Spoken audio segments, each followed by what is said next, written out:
오늘 이영표 선수의 간증을 생각하면서 우리의 사명, 늘 새로운 한 해가 시작하면 그 사명을 생각하는데 하나님께서 큰 어떤 것이 아니라 제가 이 간증 들으면서 너의 사명은 한 여자의 남편으로서, 아이들의 아빠로서, 누군가의 아들로서, 누군가의 동생으로, 친구 이영표로, 크리스찬 이영표로, 그리고 축구선수 이영표로 오늘 하나님이 허락하신 이 하루를 최선을 다해 살라고 하는 것, 그것이 사명이다. 그렇습니다. 2017년을 시작하면서 저희들 교회 표가 하나님과 함께 이웃 안에 거하는 공동체. 여러분, 몇 주 전 사도행전 16장의 본문을 가지고 제가 설교를 했습니다. 본문에 대한 나름의 해석의 어떤 차원에서 설교를 했습니다. 오늘 이 본문이 2017년을 넘어서 계속 저와 여러분에게 묵상해야 될 주제가 되기 때문에 다시 한번 이 본문을 붙들고 오늘 2017년을 출발하게 되어집니다. 하나님과 함께 이웃 안에 거하는 공동체. 여러분, 올 한 해의 구호가 아니라 계속 고민하고 이것을 어떻게 우리 안에 실현해 나갈 것인지를 우리가 정말 하나님 앞에 기도해야 될 하나님의 마음이다라는 생각을 합니다. 사랑하는 성도 여러분, 우리가 하나님과 함께 이웃에 거한다는 것, 어떻게 하면 우리가 하나님과 함께 이웃 안에 거할 수 있을까요? 지금 속한 세상에서 하나님과 함께 이웃에 거한다는 것이 어떤 의미일까요? 한 해 동안, 2016년 한 해 동안 이 문제를 놓고 개인적으로는 고민하면서 두 가지의 본문, 구약에는 예레미야 29장에 보면 이스라엘 백성들이 하나님의 말씀을 떠나버리고 범죄했을 때 결국은 그들이 바벨론의 포로로 잡혀가는 그런 상황이 벌어지죠. 그들은 그 상황 자체가 너무나 이상하고 낯설고 힘들었던 것입니다. 그런데 하나님께서 선지자들을 통해서 그들에게 주신 말씀은 그 바벨론에서 나오려고 애쓰지 말고 바벨론 안에 삶의 터전을 만들고 거기서 살아가라고 하시는 말씀이에요. 이 말씀이 그들에게는 얼마나 혼란스러웠을까. 그들의 삶의 터전, 그 삶의 근거는 예루살렘 성전을 중심으로 그들이 살아가는 그러한 어떤 삶의 형태였는데, 오히려 하나님께서 그렇게 말씀하시는 것이 아니고 성경에 보면 바벨론에 가서 그곳에 거하고 번성하고 자녀를 낳고 그곳에서 함께 삶의 터전을 만들어 가라고 말씀하시는, 하나님 왜 그렇게 말씀하셨을까? 또 하나, 이 부분에 대한 말씀의 묵상을 나중에 할 겁니다. 누가복음 10장에 보면 예수님께서 70인의 제자를 선택하셔서 그 사람들을 각각 짝을 지어서 그 근처로 보내시죠. 이 70인을 보낼 때에 그들이 평안함을 느끼고 있는 모든 것들을 사실은 내려놓고 가라고 예수님이 말씀합니다. 실제로 70인을 파송할 때 누가복음 10장에 보면 제자들에게 가방도 가지고 가지 말고, 여러분 여행 캐리어 가방을 너무 크게 가지 말라는 거예요. 여벌에 옷도 가지 말고, 여벌에 신도 가지 말고, 신용카드도 가지 말고, 이 모든 걸 내려놓고 그냥 빈몸으로 가라고. 요즘 같으면 핸드폰 정도는 허락하셨을까? 묵상을 해봤습니다. 이런 핵심이 뭘까요? 예수님께서 제자들에게 아무것도 가지고 가지 말라고 하시는 것은 오히려 보냄을 받은 그 동네 사람들과 거하면서 그 동네 사람 주민들로부터 도움과 함대와 여러 가지 것을 받으면서 그 사람들을 의존해서 지내라고 말씀하시는 하나님의 마음이에요. 여러분, 이러한 가르침이 쉬운 듯 하면서도 여러분 2017년 시작하는 저와 여러분에게 상당히 혼란함을 준다고 생각을 합니다. 왜냐하면 우리 교회 목표가 하나님과 함께 이웃 안에 거하는 거구나. 그러면 어떻게 할까? 그 의미는 뭘까? 이웃에 나아가서 열심히 찾아서 어려움을 당하고 있는, 도움이 필요한 사람들을 찾아서 도와주라고 하는 의미일까?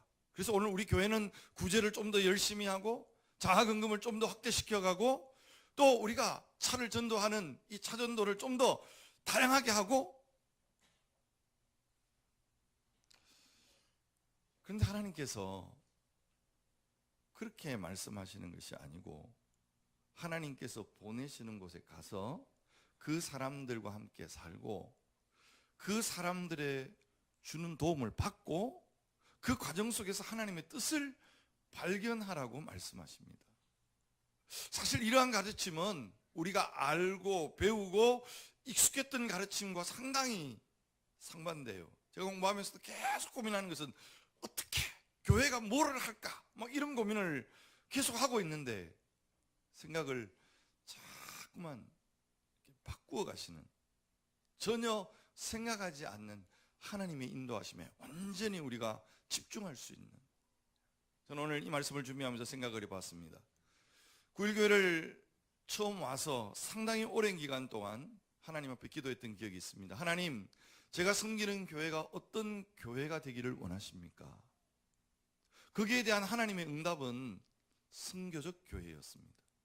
선교하는 교회가 아니라 선교적인 삶을 구현하고 그 선교적인 삶을 살아내는 그 공동체, 더디지만 한 걸음 한 걸음 걸어왔다 생각합니다. 돌아보니까 2010년 4월부터 시작된 셀이 살아나는 세미나, 구역 활성화 프로젝트를 통해서 사랑방을 시작했고 7년의 시간 동안 우리는 이 사랑방 운동에 집중하면서 왔습니다. 나름 서로 사랑하며 섬기는 공동체, 서로가 사정이 있겠지, 서로가 우리는 공사 중이야, 서로를 이해하며 보듬으며 나름 하나 되어 보려고 하는 노력들을 우리는 지금까지 해왔습니다. 그러나 여전히 우리의 공동체가 선교적 교회인가? 라는 질문 앞에 너무나 큰 부담으로 다가오는 게 사실입니다. 지난 한 해 이 선교적 교회라고 하는 주제를 내 삶에 어떻게 적용시켜야 할지를 개인적으로 아무에게도 말하지 못하고 고민하고 또 살아보았습니다. 여러분에게 한번 이야기한 적이 있지만 내가 함께하고 있는 이 상가 주민들 앞에 나는 어떤 모습으로 다가서야 되는가? 저에게 있어서 2016년 가장 큰 결단이 뭘까요? 머리 스타일을 이발소에서 미장원으로 바꾸는 것이었습니다. 지금은 자리를 잘 잡았죠. 상당히 큰 충격이었고 문화 충격이었고 힘들었습니다. 여전히 한 주에 한 번 정도는 이 상가를 오르락 내리락 이 주변을 거닐면서 하나님이 원하시는 이웃 안에 거하기란 뭘까 고민하고 있습니다. 아직 이거다 라고 말하기에는, 아니 그것을 우리가 잡는다는 자체가 무리라고 생각해요. 하나님은 저에게 또 여러분에게 각자의 삶 속에 원하시는 방법과 하나님의 뜻이 있기 때문에 그렇습니다. 하나님의 부르시는 여정은 가만히 생각해 보면 우리가 가지고 있는 계획을 때로는 뒤집고 예상하지 못했던 그 길로 인도하시는 경험을 하게 하십니다. 그것이 오늘 본문의 바울의 경험이라고 생각을 해요.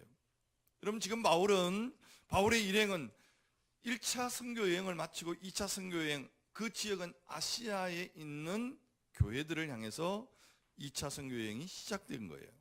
바울의 계획과 전략은 아주 분명했습니다. 그리고 단순했습니다. 지금까지 1차 선교 전도 여행을 통해서 개척된 그 교회를 방문하고 그 교회를 방문해서 그들을 격려하고 그들의 신앙을 더욱더 견고하게 만드는 것이 2차 선교의 목표였습니다. 그런데 그 계획이 성령의 예상하지 못한 방법으로 막히고 또 다른 길로 인도함을 받는 장면을 보게 되죠. 바울이 계속 아시아에 있는 그 교회들에게 방문하고 격려하고 광화시키는 일, 여러분 우리가 기억하시겠지만 예루살렘에서 일어난 그 성령의 부흥 운동이 결국은 스데반의 핍박 이후에 안디옥이라고 하는 이방 교회가 탄생되어지고 이 이방 교회 안디옥 교회가 커지면서 주변에 있는 아시아의 많은 교회들이 개척되기 시작했던 것을 보게 되어집니다. 그래서 마땅히 바울이 가서 그들을 훈련하고 격려하고 그 교회를 견고하게 해야 될 필요성이 있었던 거죠. 그런데 사도행전 16장을 가만히 묵상하다 보면 바울은 혼란을 겪습니다. 처음에 이 교회를 가려고 할 때 길이 막혀요. 이게 아닌갑다. 그래서 이 길로 가려고 애씁니다. 7절에 보면 무시아 앞에 이르러 비두니아로 가고자 뭐 한다고요? 애쓰되 그랬어요. 바울이 계획한 대로 하려고 애를 썼어요. 그러나 그 길이 자꾸만 가로막히고 그러면 또 다른 파송된 교회로 가고자 합니다만 예수의 영이 허락하지 않는다. 그래서 계속 수정하고 또 보완하고 수정하고 보완하고 이런 과정 속에서 혼란함을 생각해 보세요.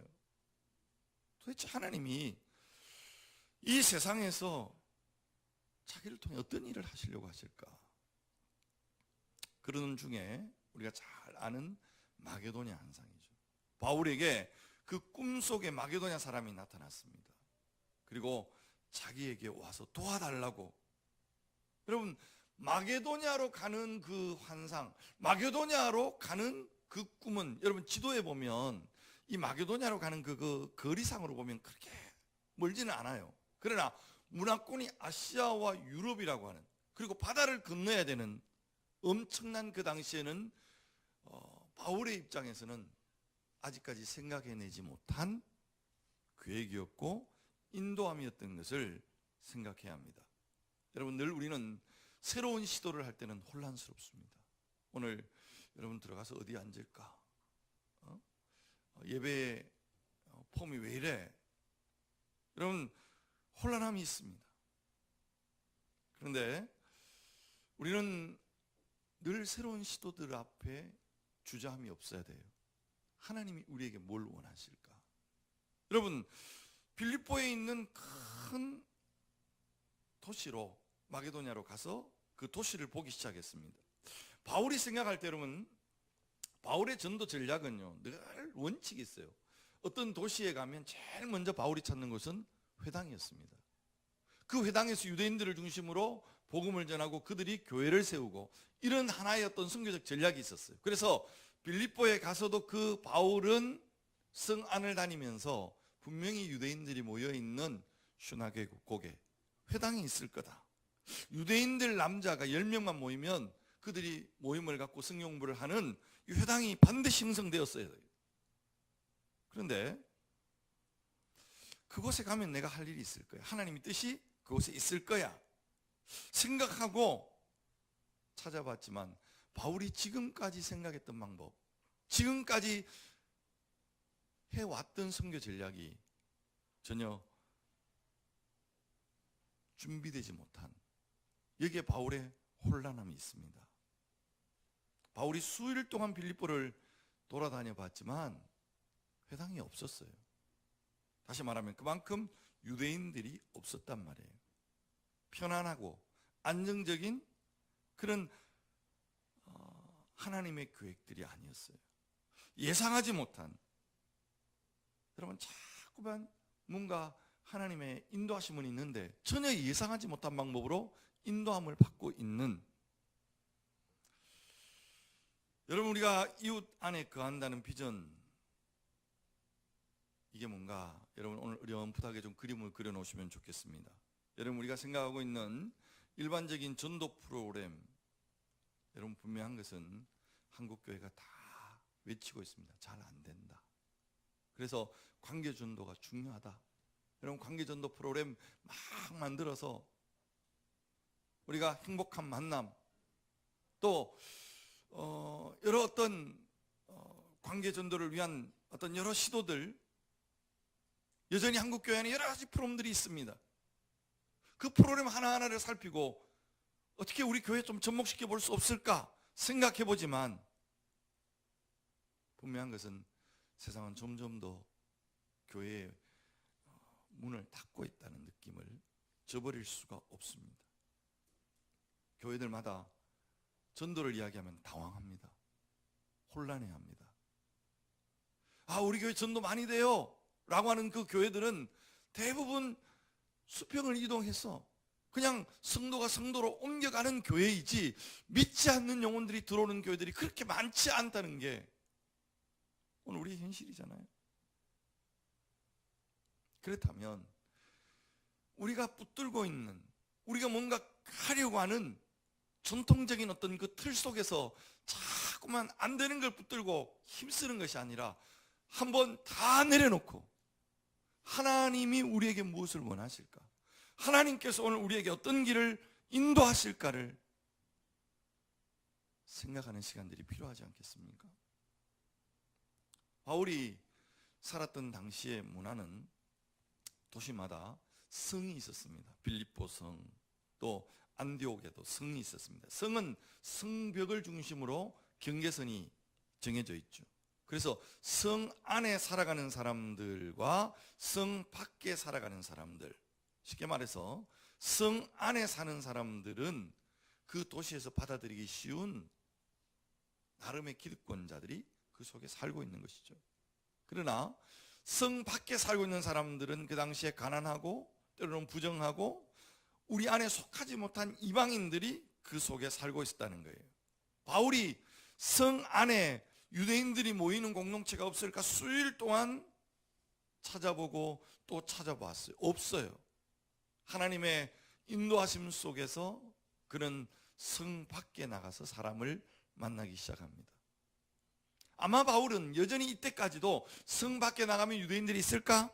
그들과 함께 지금까지 감당해왔던 선교적 여정을 또 감당할 수 있을 거야 라고 생각했을지 몰라요. 그러나 거기에 역시 바울의 기대와 바울의 예상과는 전혀 다른 또 다른 현상이 펼쳐졌습니다. 바울이 경험한 것은 성 밖 강가에서 기도하고 있는 몇 명의 여인들을 만났습니다.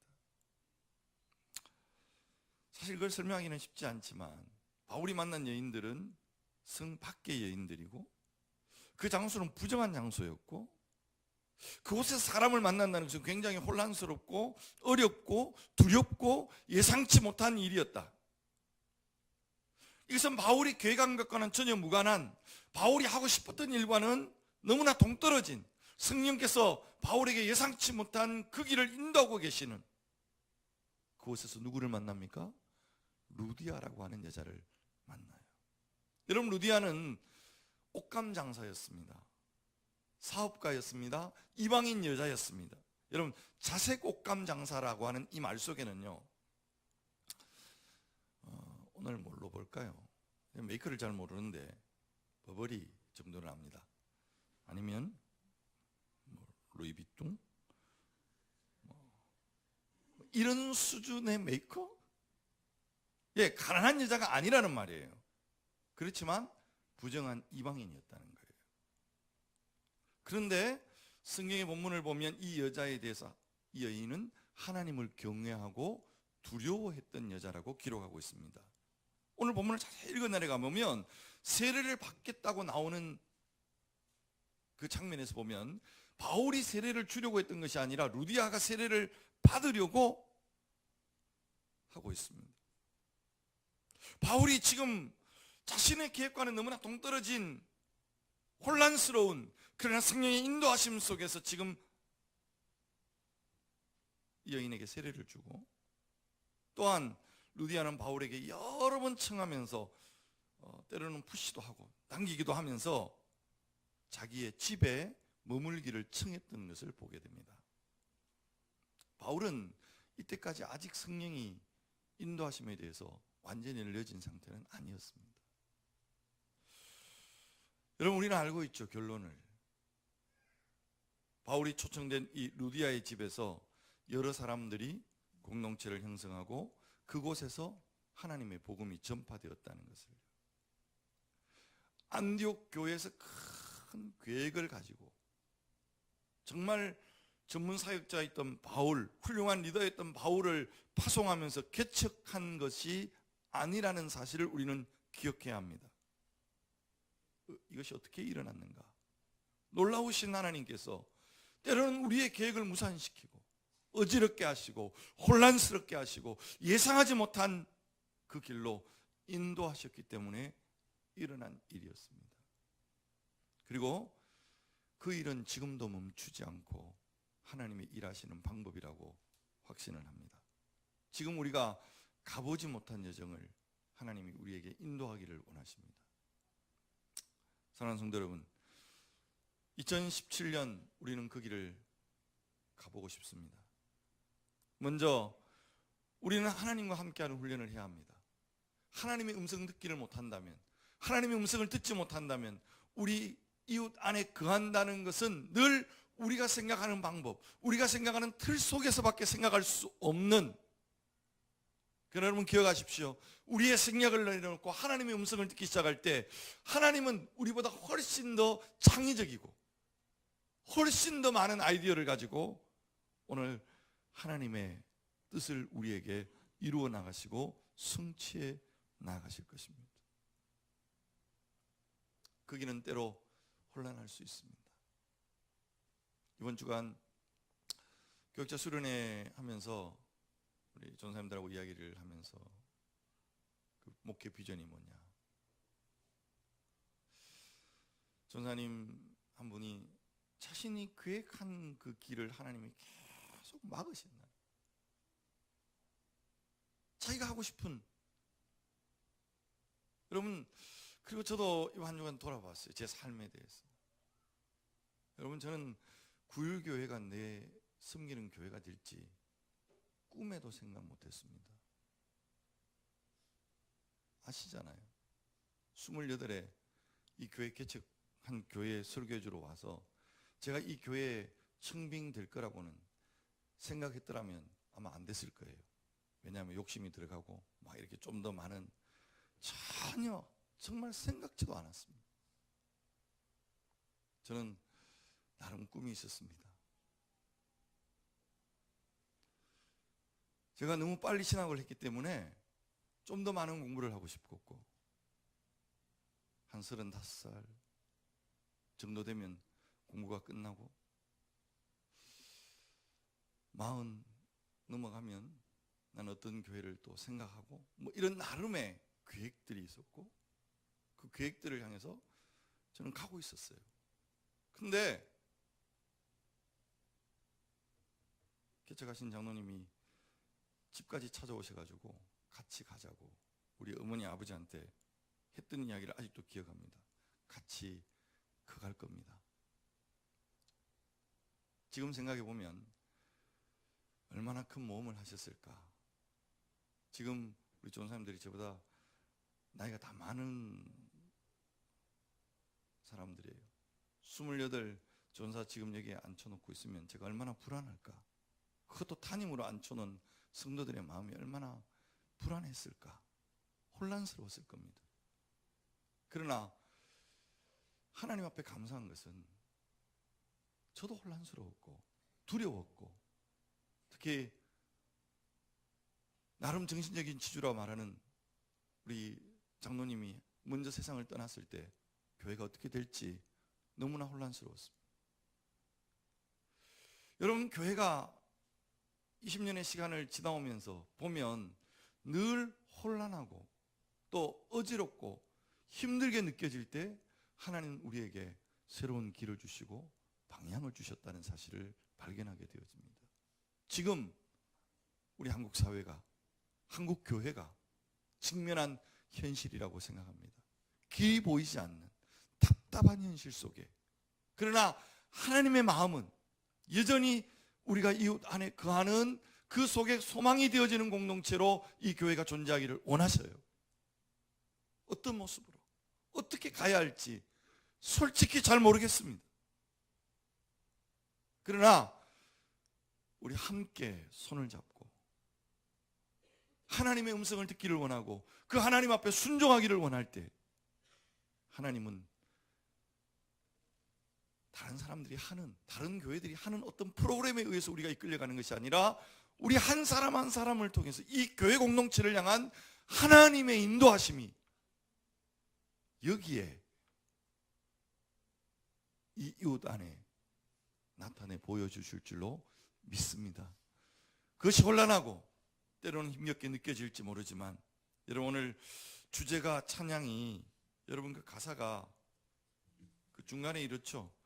우리가 걸어가는 이 길이 낯설고 두려워 보일지라도 삶의 무게를 뚫고 흘러들어오는 주님의 부활의 생명을 봐.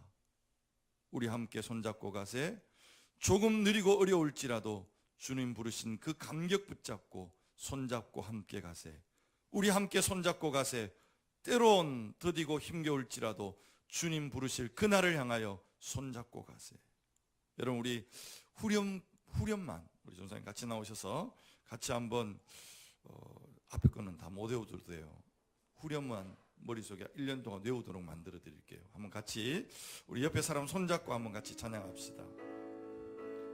나오셔가지고 불러주십시오. 우리 함께 손잡고 가세. 우리 함께 손잡고 가세. 때론 느리고 어려울지라도 주님 부르신 그 감격 붙잡고 손잡고 함께 가세. 우리 함께 손잡고 가세. 때론 더디고 힘겨울지라도 주님 부르실 그날을 향하여 손잡고 함께 가세. 우리 가사 우리 그냥 목소리로만 우리 함께 가세.